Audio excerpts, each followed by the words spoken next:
Hi friends, இன்றைக்கி trending sleeve design ஒன்று பார்த்துடலாம். இதுக்கு வந்து நான் சாரீ பீஸில் வந்து 2 அளவுக்கு ஒரு 12லேருந்து 15 பீஸ் வரைக்கும் நான் கட் பண்ணி எடுத்திருக்கேன்.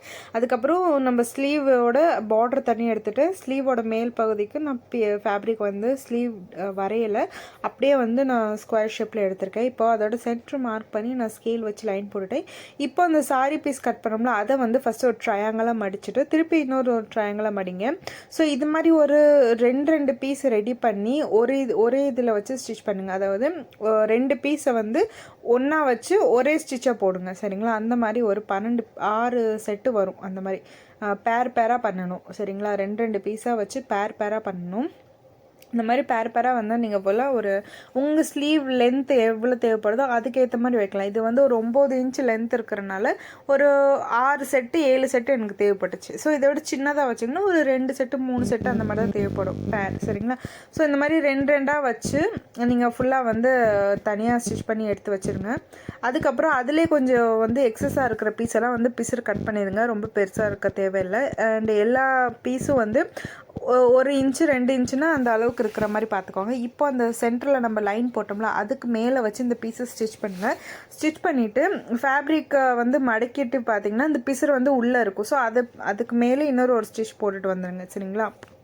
அதுக்கப்புறம் பார்டர் அட்டாச் பண்ணி அதுக்கு மேலே ஒரு படிமான் தையல் போட்டுங்க. படிமான் தையல் போட்ட பிறகு இந்த மாதிரி அந்த லீஃப் மாதிரி வரும். இது அந்த பீஸை வந்து இப்படி விரித்து விட்டிங்கன்னா கொஞ்சம் லீஃப் மாதிரி உங்களுக்கு கிடைக்கும், ஷேப்பில் கிடைக்கும்.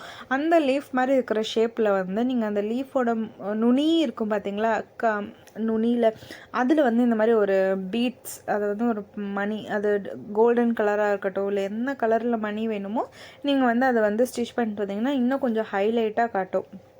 ரொம்ப கிராண்டாக இல்லாமல் கொஞ்சம் ஓரளவுக்கு ஹைலைட்டாக காட்டும். ஸோ ஒரு பட்ஜெட்குள்ளே கேட்குறாங்க அப்படின்னா இந்த மாதிரி ஸ்லீவ் டிசைன் வந்து நீங்கள் ரெடி பண்ணலாம். எல்லா டைமும் பஃப் ஸ்லீவு இல்லை பேட்ச் ஒர்க் ஸ்லீவை விட இந்த மாதிரி ஒரு டிஃப்ரெண்ட் டைப்பான இந்த மாதிரி ஸ்லீவ் ட்ரை பண்ணி பாருங்க, நல்லாயிருக்கும்.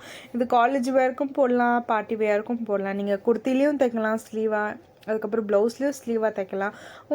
சின்ன குழந்தைங்கள்லேருந்து பெரியவங்க வரைக்கும் எல்லாருமே போடக்கூடிய ஒரு சிம்பிளான ஈஸியான ஒரு ப்ளவுஸ் ஸ்லீவ் டிசைன் தான்.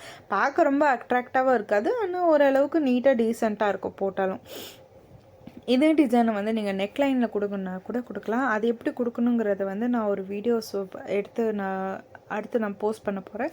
ஸோ அதை பார்த்துட்டு அதுக்கும் நீங்கள் சப்போர்ட் பண்ணுவீங்க நான் நம்புகிறேன். இது ஆக்சுவலி நெக்லைனில் கொடுக்குறத விட இந்த மாதிரி ஸ்லீவில் கொடுத்தா ரொம்ப இன்னும் ஹைலைட்டாக இருக்கும். ஸோ இது பிகினர்ஸ்க்கான ஈஸியான மெத்தடில் ஸ்லீவ் சொல்லி கொடுத்துருக்கேன். இதில் லைனிங் இல்லாமல் பிசுறு எதுவும் இல்லாமல் சிம்பிளாக நீட்டாக முடிச்சிட்டோம். கண்டிப்பாக ட்ரை பண்ணி பாருங்கள், ரொம்பவே ஈஸியாக சொல்லி கொடுத்துருக்கேன். இவ்வளோ நேரம் வந்து உங்களுக்கு இதே மாதிரி மெத்தடில் நிறைய ஸ்லீவ் டிசைன் நெக் டிசைன்ஸ் நம்ம வீடியோ சேனலில் இருக்குது. கண்டிப்பாக பார்த்து சப்போர்ட் பண்ணுங்கள். அண்ட் இவ்வளோ நேரம் பார்த்ததுக்கு ரொம்ப